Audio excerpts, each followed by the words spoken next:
Bab 52 Anak-anak Jalanan.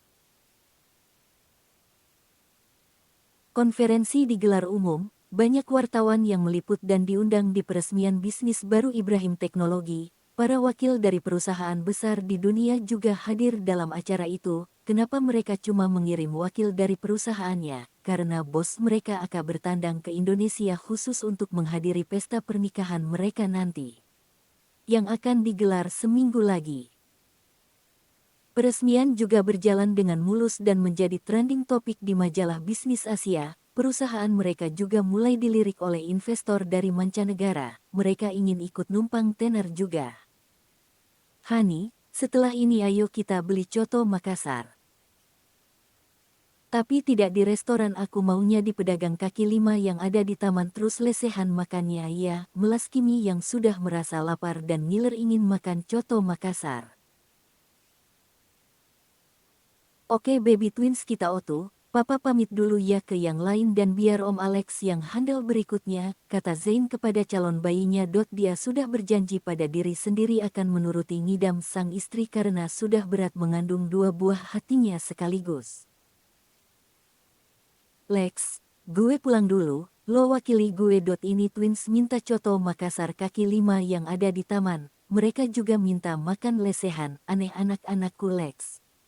Mereka lebih suka makan di tempat-tempat seperti itu daripada di restoran, kata Zain. Berarti twins nanti akan seperti nyonya bos, dia kan suka yang aneh-aneh, tapi baguslah kalau tidak nurun lo nanti, dingin dan tidak tersentuh, kata Alex mengejek. Zain membawa Kimi keluar dari gedung lewat pintu belakang. Dia berjongkok memunggungi Kimi. Ayo naik Bi, supaya cepat sampai, kata Zain. Siap om tuan, hehe, canda Kimi. Zain menggendong Kimi lewat jalan belakang, supaya tidak ada wartawan yang mengetahui kepergian mereka dari tempat acara.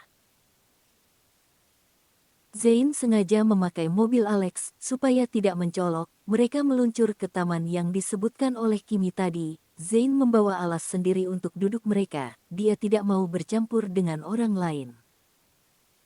Hani, jasnya dilepas dulu, masa kita makan di sini pakai jas, Kimi menjelaskan.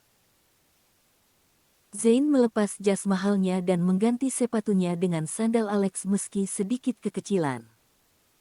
Kecil sekali sandal si Alex, gumam Zain. Dia menggulung kemejanya sampai siku, lalu keluar dari mobil sambil menenteng tikar. Tidak lupa dia memakai masker dan kacamata hitamnya. Tangan sebelahnya menggenggam tangan Kimi.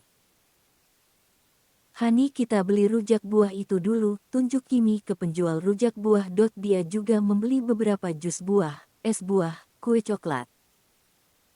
Baru mereka menggelar tikar di taman memesan 3 mangkok coto Makassar, karena Kimi memesan 2 mangkuk untuk dirinya dan 1 mangkuk untuk Zain. Bi abis nanti cotonya 2 mangkok, tanya Zain. Abis, kan mereka juga bantu makan, ucap Kimi. Ada beberapa anak jalanan yang mendekati mereka menyanyi di hadapan mereka. Kimi bahkan request beberapa lagu, memberi mereka uang 100.000. Wah kak, kami tidak ada kembaliannya, kata Robi. Siapa yang mau kembalian, itu untuk kalian. Dan duduk sini kita makan bareng sambil nyanyi, ajak Kimi. Benar kak, tanya mereka antusias. Benerlah, kamu pesan sana coto Makassarnya. Masing-masing 1 mangkok, kalau nambah juga boleh tapi harus habis, ucap Kimi. Siap kakak cantik, dan om ganteng, ucap Ari. Dia segera ke penjual coto memesan untuk dirinya serta kedua temannya. Dia memesan masing-masing 2 mangkok. Aji mumpung, katanya. Kak, tadi aku pesen 6 mangkok, saya 2 dan juga mereka masing-masing 2. Mumpung gratis dan ini pertama kali kami makan coto kak, penasaran juga, kata dia sambil cengengesan. Kimi menggacungkan jempolnya sambil menikmati coto panas yang baru diantar bapak penjual, sementara anak-anak masih menunggu pesanan mereka datang. Kalian tidak sekolah? Tanya Zain. Sekolah kak, tapi tidak di sekolah sungguhan. Kami sekolahnya di dekat lapangan sana. Ada kakak-kakak mahasiswa yang mengajarinya, kata Ali menambahkan. Oh ya, boleh kami lihat sekolah kalian? Tanya Zain, sementara Kimi masih sibuk dengan coto panas itu. Boleh Kak, boleh banget. Biasanya sore kami belajar jam 4 sampai 6, kalau pagi kami kerja dan mereka juga kuliah, kata Ari. Coto yang mereka pesan juga sudah datang dan segera makan dengan lahap. Enak sekali ini Om, Kak, mereka sangat menikmati makanan itu sampai kekenyangan. Sini kakak pinjam gitarnya, sekolah kalian mulai jam 4 kan kita bersenang-senang dulu. Kak Kim yang main gitar kalian dan Om Zain yang nyanyi. Bi aku tidak bisa nyanyi, ucap Zain. Bisa Hani ayolah suara papa kan bagus iya kan sayang, sambil mengelus perutnya yang bengah kekenyangan. Kimi mulai memetik gitar dan Zain bernyanyi dengan suara falesnya. Wah suara papa keren, tapi perlu banyak berlatih, kata Kimi menghibur. Tiga anak itu tertawa cekikikan mendengar pujian Kimi pada Zain. Betul Om cukup berlatih lebih keras lagi, jawab Robi. Om, Kak kami balik dulu sudah 3:30, kalian jadi ikut ke tempat kami tidak? Kata Robi. Jadi dong, kami bayar dulu makanannya, kalian bantu bereskan semuanya ya, ucap Zain pada anak-anak. Setelah membayar tagihan, mereka segera menuju ke lapangan yang dikatakan anak-anak tadi. Di sana Kak, lapangannya di sana ada bangunan lama, tempat kami sekolah, tunjuk Ari pada bangunan tanpa tembok yang sudah terbengkalai. Di sana nampak anak-anak jalanan mulai berdatangan, membawa sebuah buku untuk belajar. Satu buku untuk semua pelajaran. Halo semua, sapa Zain. Halo Om, jawab mereka bersama-sama. Ini sekolah kalian selama ini, sudah berapa lama kalian sekolah di sini? Tanya Kimi. Baru 1 bulan Kak, pelajarannya seputar membaca, menulis dan matematika, jawab Ari. Kalian masih punya orang tua? Imbuh Zain. Ada yang menjawab masih ada juga yang murni anak jalanan. Kenapa kalian tidak sekolah di sekolah formal? Sekarang kan ada dana BOS, jadi kita tidak perlu membayar SPP. Tanya Kimi. Iya ada dana BOS Kak, tapi kan kita butuh buku, sepatu, tas, uang pendaftaran, SPP memang tidak ada tapi ada istilah lain Kal, ada uang pengembangan, uang kompensasi, uang jariah, tabungan wajib, belum lagi uang ujian, serta hal lain yang menyusul Kak, sedangkan orang tua kami cuma pemulung, tukang sapu, buruh serabutan. Jawab Robi. Zain dan Kimi saling pandang lalu mereka mengangguk. Apa kakak mahasiswa masih lama datangnya? Tanya Kimi. Itu mereka. Tunjuk salah satu dari mereka ke arah 4 orang mahasiswa yang datang dari kejauhan. Setelah basa-basi sebentar mereka akan mendiskusikan masalah pendidikan para anak-anak jalanan tersebut nantinya. Kalian dari universitas mana? Tanya Zain. Dari UIKA. Kami di jurusan kesejahteraan sosial, kami prihatin melihat anak-anak pinggiran mereka turun ke jalan mencari sesuap nasi tanpa memperhatikan masa depan mereka. Apa jadinya negeri kita kalau bingkai masa depannya seperti ini, jawab Andi salah satu mahasiswa itu. Lalu apa rencana kalian untuk itu? Tanya Zain tegas. Dia mau mengeluarkan uang kalau program mahasiswa itu bagus dan berkembang.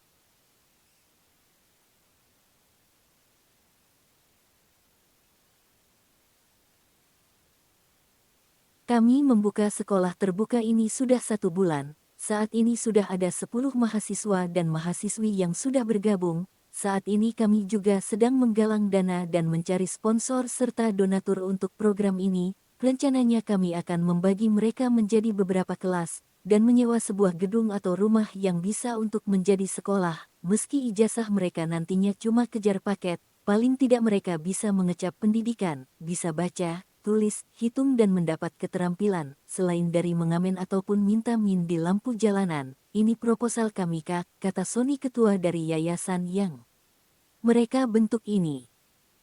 Zain mempelajari proposal itu, dan manggut-manggut, lalu menyerahkan ke Kimi.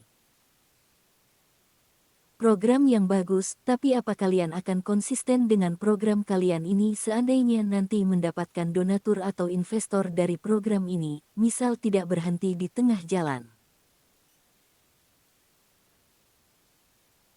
Membujuk anak-anak yang sudah nyaman dengan zonanya saat ini juga sangat sulit, apalagi kalau sudah mendapatkan uang, lalu guru, tidak mungkinkan kalian akan selalu aktif di sana, pasti ada kesibukan lain, misal paskakan, mengerjakan skripsi, mencari guru juga sulit apalagi dengan gaji kecil atau bahkan sukarela, kata Zain, memikirkan konsekuensinya nanti.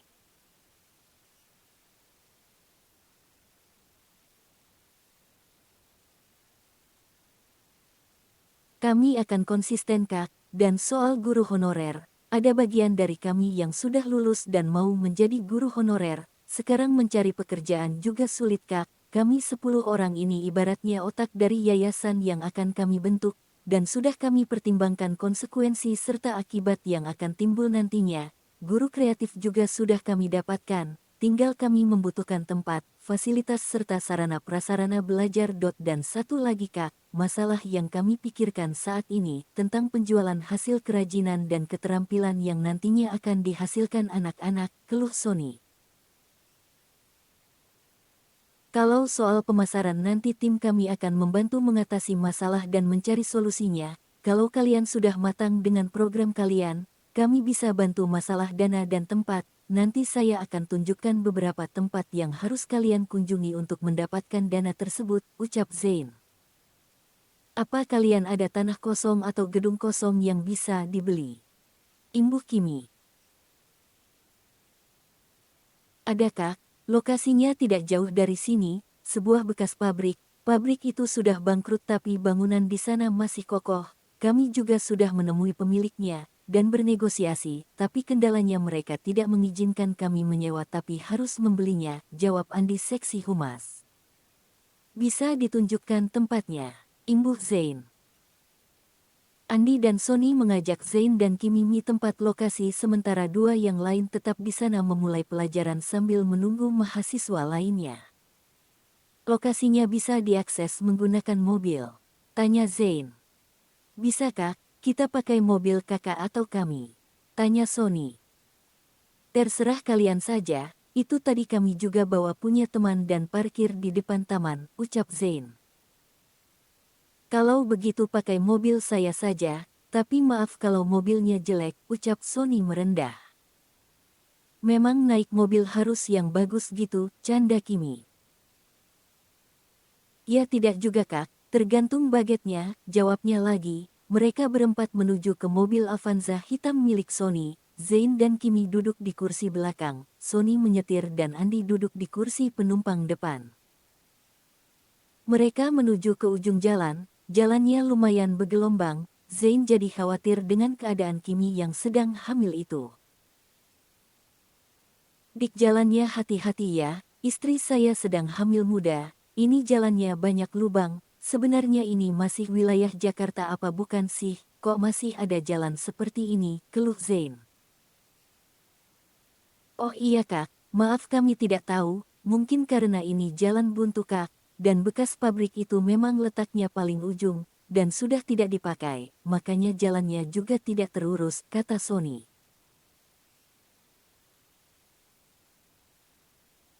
Dia memelankan laju mobilnya sehingga lebih nyaman sedikit. Sampai di sana Kimi muntah-muntah, sebenarnya bukan karena jalan berlobang yang membuat Kimi muntah, tapi karena aroma parfum mobil dan kedua mahasiswa itu yang menyengat hidung Kimi. Dia memuntahkan makanan yang baru dia makan tadi. Mereka cemas melihat kondisi Kimi yang lemas. Andi segera membeli air putih di warung yang tidak jauh dari sana. Kimi duduk sebentar di bangku sebelah gedung.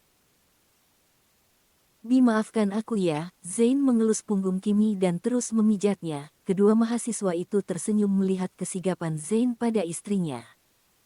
Daerah apa ini? Tanya Zain pada Sony dan Andi. Jalan Rawa, Kret 23, Kru 2 Kak, jawab Andi. Zain merogoh sakunya dan mendial nomor Alex. Halo bos lo di mana? Tanya Alex. Sekarang lo kesini, dan kirim sebuah helikopter ke sini. Ini Kimi tubuhnya lemas, lo gantikan gue segera, di sana sudah selesaikan acaranya. Sudah bos, tapi gue harus kemana? Jalan Rawa, masih Jakarta, gue Sherlock lokasinya, cepat. Perintah Zain pada Alex. Siap bos, laksanakan, jawab Alex. Zain mematikan sambungan teleponnya dan mengirim Sherlock ke Alex. Sorry ya, kegiatan kita terganggu, nanti asisten saya yang meneruskan, dan nanti proposalnya kalian serahkan ke dia, baru saya serta siapkan 2 proposal yang serupa dengan ini, supaya kami serahkan ke kakak dan mertua saya, kata Zain. 2 mahasiswa itu mengangguk mantap. Siap kak, kata mereka kompak. Bagaimana Bi, sudah mendingan, ini makanannya keluar semua. Nanto sampai rumah harus makan yang banyak lagi ya, kasihan twins. Masih memijat pundak dan tengkuk Kimi. Sudah Hani, sudah enakan, Kimi mengambil nafas panjang dan dia keluarkan sedikit demi sedikit. Zain meraih kepala Kimi dan diletakkannya di dada Zain supaya lebih nyaman. Maaf ya kak, gara-gara kami istrinya jadi sakit, kata Sony tidak enak. Tidak apa-apa. Kita sama-sama tidak tahu kalau jalannya seperti itu, jawab Zain. Wah kami jadi iri melihat Kak Zain, yang perhatian banget pada istrinya, kalau kamu punya istri nanti bisa seperti itu tidak iya? Kata Andi memulai obrolan kembali.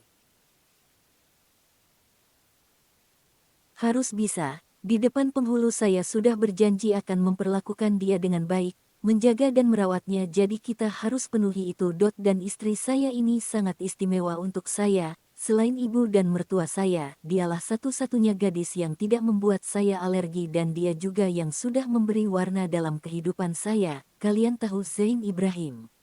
Tanya Zain. Tahu kak, pengusaha hebat itu kan? Dia hari ini membuka bisnis barunya bahkan bekerja sama dengan jajaran pengusaha terkaya di dunia, jawab Andi. Bersambung.